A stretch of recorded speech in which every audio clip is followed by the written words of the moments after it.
Did you know that the last person who was living in an iron lung passed less than a year ago? His name was Paul Alexander, and he had a TikTok account. Oh, do you not know what an iron lung is? Allow me to horrify you. We as a population are sometimes way too quick to forget certain things. And I know that you're probably here for history and may not find infectious disease all that interesting. I totally get it. But the history of polio in America is actually quite intense. Like apparently at one point in the 1950s, the only thing that scared Americans more than polio was the threat of nuclear war, which like, fair point.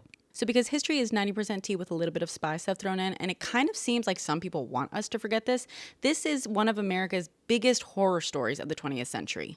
Polio. By the way, if you like these, please find me everywhere. While polio is largely considered eradicated in the United States, there are still people walking around with permanent effects from polio that they contracted as children. This is not ancient history. So polio, which is short for poliomyelitis, has been around since basically forever, as far as we can tell. Like there are ancient Egyptian depictions of symptoms that appear to line up with polio. The first known clinical description of it is from the late 1700s, but it wasn't formally recognized as a condition until 1840 by a German physician. One of the problems with polio, which is caused by a virus, is that it is highly infectious and like 75% of people are asymptomatic.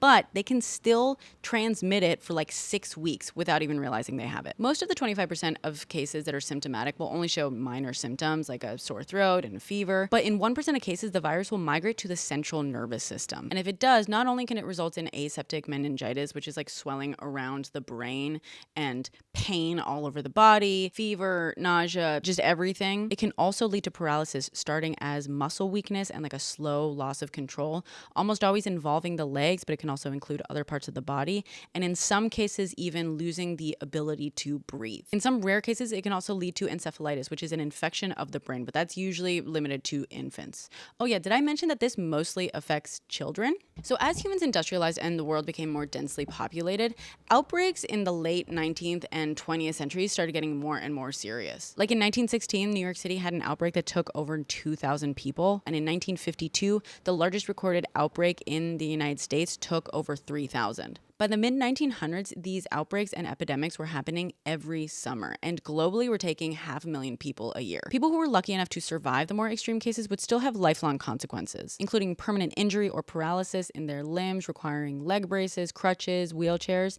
as well as people who needed to spend their lives in iron lungs. Iron lungs are these artificial breathing contraptions where a person whose paralysis affected their ability to breathe would be put inside. They kind of work like a giant diaphragm or a bellows, basically creating a sort of vacuum inside, kind of pulling the lungs open, which draws in air from the outside. While most patients only needed an iron lung for a few weeks or months while they slowly regained strength in their chest muscles and were able to breathe independently again, many who were permanently paralyzed spent the rest of their lives in one. Remember, these were mostly children. Paul Alexander used an iron lung for 70 years, though he was eventually able to teach himself a special breathing technique that allowed him to spend up to 8 hours outside of it in a wheelchair.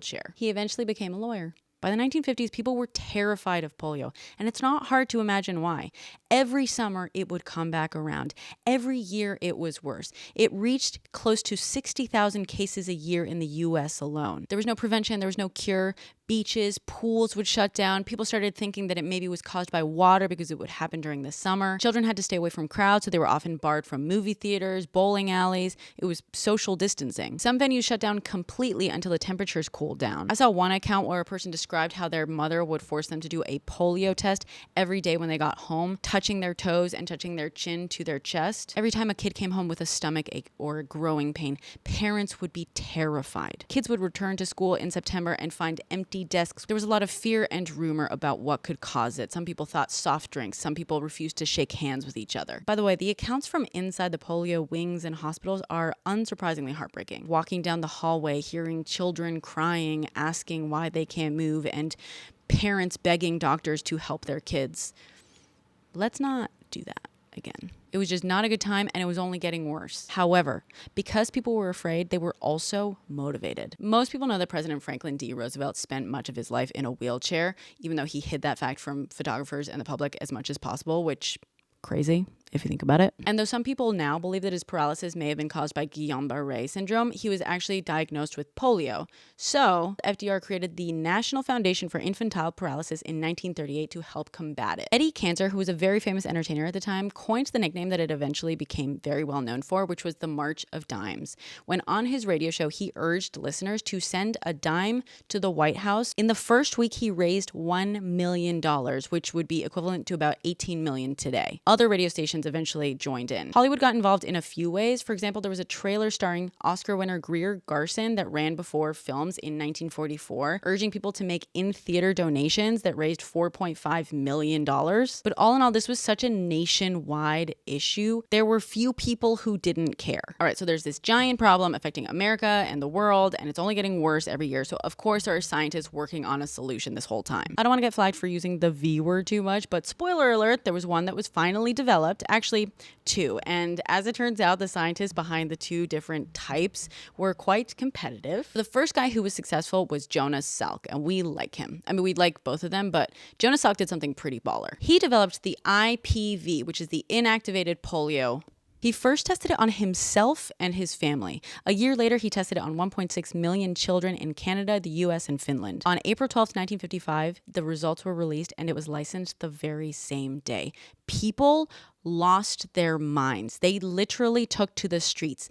It was a party. Church bells rang, factory whistles blew. Eisenhower, who is now president, invited Jonas Salk to the White House and choked up while thanking him for saving the world's children. What Jonas Salk did next, or rather didn't do, is actually pretty incredible. He didn't patent it. He refused to. When asked who owned it, he said, "Well, the people, I would say. There is no patent. Could you patent the sun?" 6 pharmaceutical companies were licensed to manufacture it, and Salk didn't profit at all from sharing the formulation nor the production process. People lined up, I kid you not, by the thousands.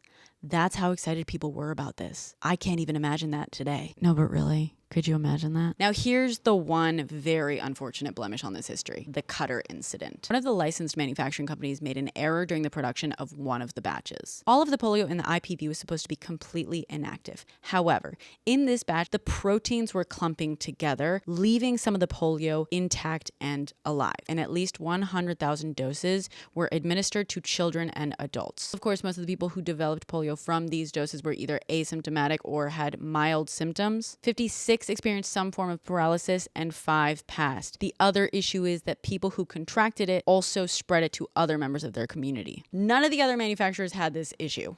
Okay? The Cutter incident, as terrible as it was, is actually what led to much stricter federal regulation of immunizations, to the point where they are now regulated much more strictly than any other medication or device in the US. Remember the second guy that I mentioned who's kind of competing with Jonas Salk on this?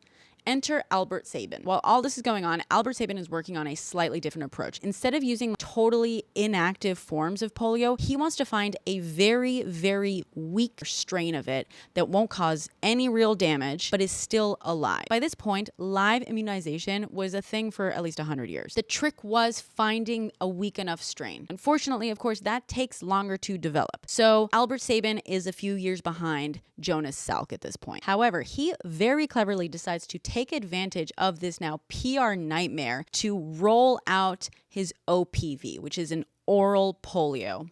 The other incredible thing about this story is that because so many kids in the US had already received the IPV and couldn't be used for testing the OPV effectively, he had to find another population that was in need and willing to be tested. So Albert Sabin actually crossed the Iron Curtain at the height of the Cold War and partnered up with a Soviet researcher. They then tested very successfully, I might add, the OPV on tens of millions of kids in Eastern Europe. By the way, if you weren't convinced before, this act of diplomacy at this point in time should tell you everything you need to know about polio and how seriously everyone was taking it. The OPV was, just as it sounds, able to be taken by mouth, which of course made it so much easier. And in fact, because it tasted so gross, it was often administered to kids on little sugar cubes, which is, in case you're wondering, what inspired the Mary Poppins song, "A spoonful of sugar helps the medicine go down." Ugh.